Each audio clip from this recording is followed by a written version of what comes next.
namni tokko qaama saalaa ofii qaqqabuudhaan qaama saalaa ofii tuttuquudhaan fedhii ofiin ofirraa baasuun isaa yookaan masturbeshiniin akka islaamummaatti akkamitti ilaalama, dhiibbaa akkamii qaba, moo faayidaa qaba laata, shari'aan islaamaa maal jedha waa'ee kana, inshaallah waan jedhu takka takkaan dubbannaa. Viidiyoo kana hamma xumuraatti ilaaluu hin dagatinaa.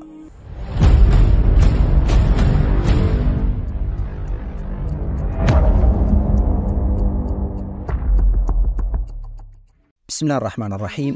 السلام عليكم ورحمة الله وبركاته. ماستربيشني يوكان إن شاء الله وفوت الله كايسا إني مالك جدو أك إسلام ما تكمل إلى لما كجدو إن شاء الله وجيني الله فيديو كان محمد مراد إلى لا سر الرافع يدما أكسمس هريان كيسن كمسلمة أكوان كان الرافع يدموف إسادة برسو إندغتنا تنام أقرب بيسين إسنغافت خيري إسافس دبرسيتانيدين أجري وجين أرغتو أكان دغني.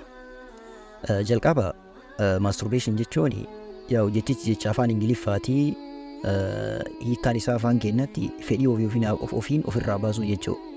Afaan arabiffaatiin istimnaa jedhameetiin beekama yookaan aadaa sirriyyaa jedhameetiin beekama, fedhii ofiin ofirraa baasuu jechuu.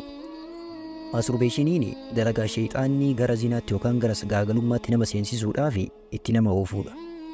Nama tokko zina galchuudhaaf sagaagalummaa keessa buusuudhaaf shayxanni maal godhaa akka masturbeeshinii kana baratu isa jalqaba. Ulamaa'iin gariin maqaa fokkataadhaan isaa waamuunta kana maal jedhaniini nikaahul yad jedhanii waamaniin. Nikaahul yad kana jechuun maali? Namni tokko harka ofii nikaa godhatu jechuu. A'uudhu billah, astaghfirullah al-azim. Rabbi dalagaa fokkataa kana irraa anaafis illee haa fageessu. Harka ofii fuudhuu jedhaniitiin himan waa'ee isaa yoo dubbatanii. Wandichi waan baay'ee fokkataadhaan inshaallah ni ilaalla. Namni tokko qaama saalaa ofii harka ofiitiin tuttuquudhaan yookaan waan kamiinuu haa ta'u meeshaadhaanis ta'ee maashiniin garaagaraa namni ka fayyadamu jira. Takki ammoo harka ofiitiin wanta kamiinuu haa ta'u fedhii ofiin ofirraa baasuun isaa masturbation jedhameetiin beekama jechuu. Akka afaan ingiliffaatti afaan keenya tarmii ingiliin qabu sababa sanii afaan ingiliffaatiin fayyadame. Masturbation haraama moo haraamaa miti? Shari'aan islaamaa maal jedha laata? Inshaallah mee waan kan ilaalla. Masturbationiin akka shari'aa islaamaatti haraama. Ulamaa'iin haraamaa jedhani. Ragaa cimaadhaan ulamaa'iin haraama jedhani. Namoonni gariin haraamaa miti jibbamaadha jedhaniitiin waan garii dubbatuudhaaf ta'anii jiru.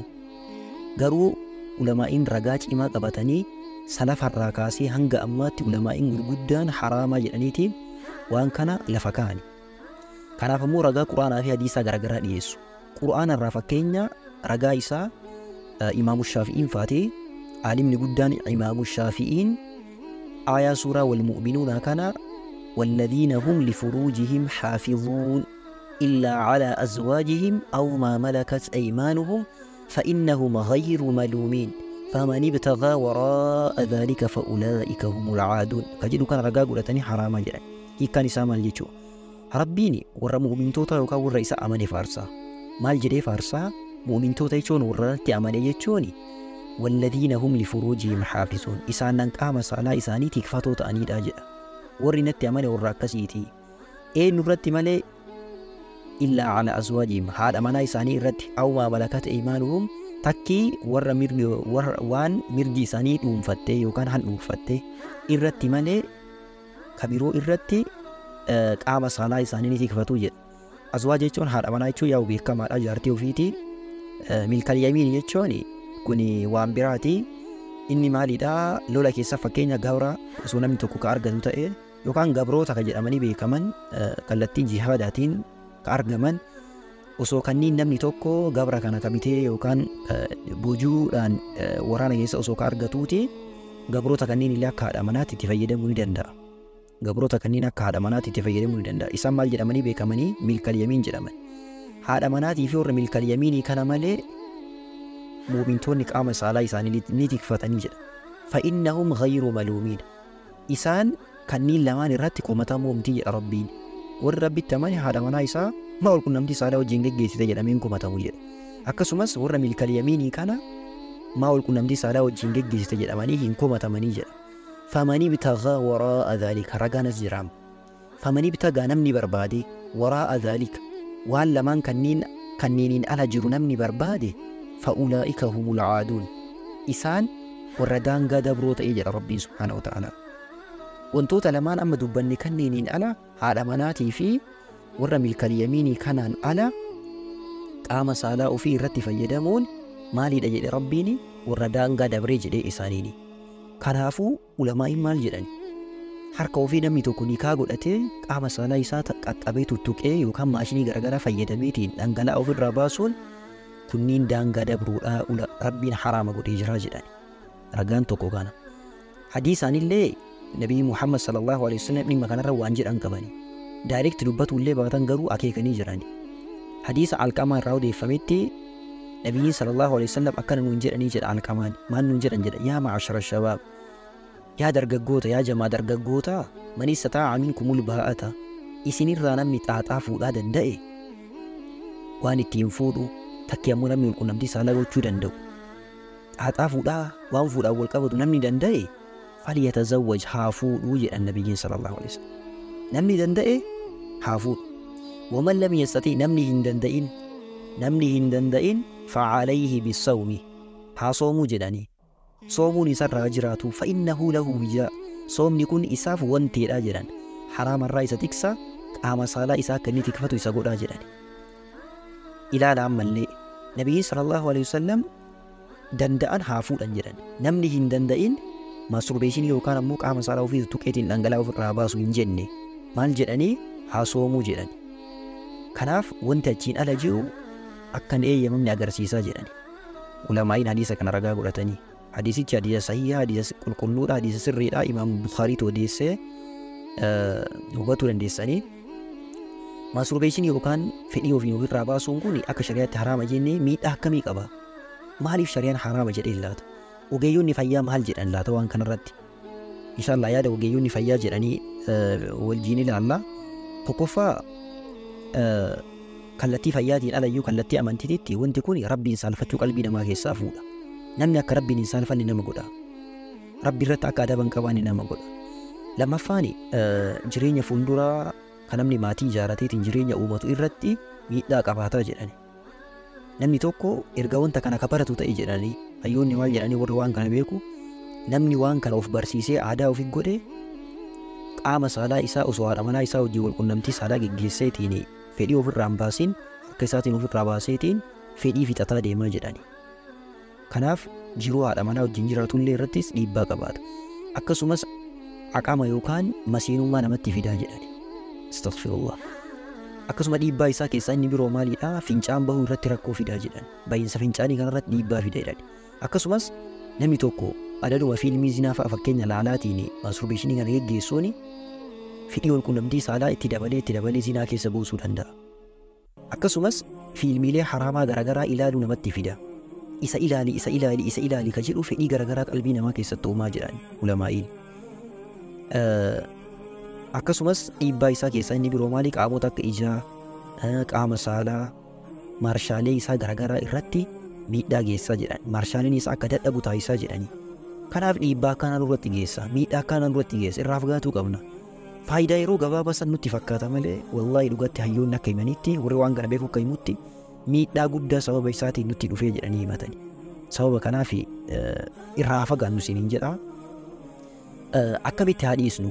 Namni waan kana keessa seene akkamitti haa dhiisu? Masturbeeshinii akkamitti dhiifna? Tokkoffaa obsa qabaachuu, sabrii waan jedhamu. Warra obsutu warra jannataallee ta'a. Obsa qabaatu barbaachisa. Akkasuma mallee haraamarraa of qabu, afaafa waan jedhamu. Namni rabbitti amane obsa qaba, afaafa yookaan haraamarraa of qaba. Kana barbaachisa. Lammaffaa tawbaa fi istighfaara guddisuu. Sirriitti tawbatu barbaachisa. Sirriitti istighfaara gochuu nu barbaachisa.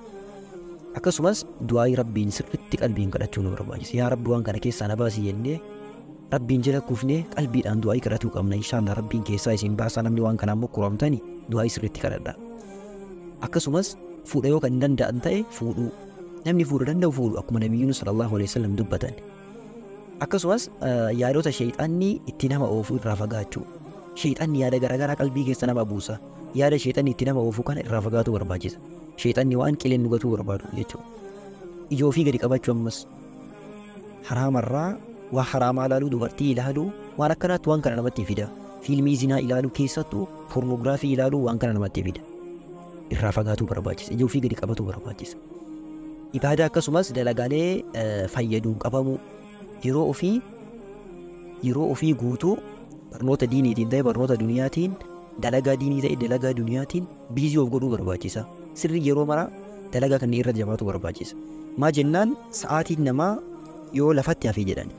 Sa'aatiin namaa yoo lafatti hafe shayxanni sa'aatii lafatti hafe kana keessa namatti seenee waan kana namatti fidaa jedhan. Kanaaf yeroo mara nama dalagaa ta'uu qabna. Dalagaa diiniis ta'e dalagaa duniyaa dalagaa irra jabaatuu qabna.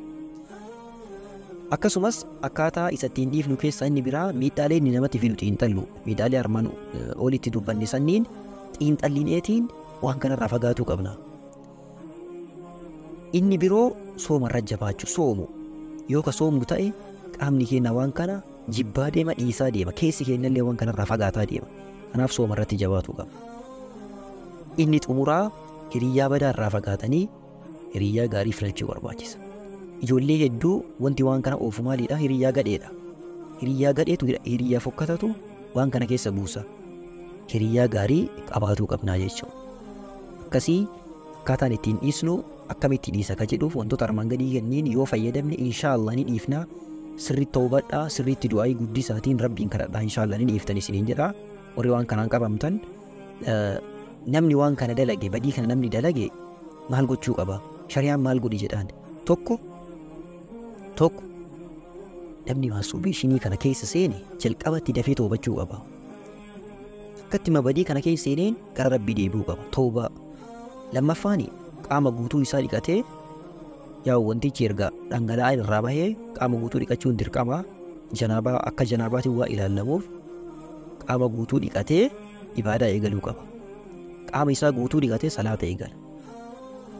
Akkasumas namni badii kana dalage soomni isaa ni bada. Guyyaa Ramadaanaa keessa yookaan osoo soomaan jiru osoo waan kana ka dalagan ta'e soomni isaa ni bada. Sooma guyyaa sanii qadaa kafaluu qabaa jechuudha. Akkasii wantoota ani armaan olitti isinii dubbadhe kana sirriitti qabadhaa, sirriitti irraa fagaadhaa. Wanti kun jireenya keenya irratti dhiibbaa guddaa qabaataa irraa haa fagaannu isiniin jedha. Rabbiin nama ittiin mokkorame hunda rabbi irraa haa qabu. Nama ittiin hin mokkораmin immoo karaa kana rabbi irraa fageessu. Karaa shayxaanaa kana rabbi itti haa cufu. Karaa kana nama seenu rabbi san taayisini. Goleewwan koo badii kanarraa fagaadhaa isiniin jedha. Namoota biroollee akka irraa fagaataniif isaan gorsaa dhaamsa bareedaa kana isaanii dabarsaa isiniin jedha. Yeroo gaarii isiniif haa ta'u. Assalaamu alaikum wa rahmatullahi wa barakaatuh.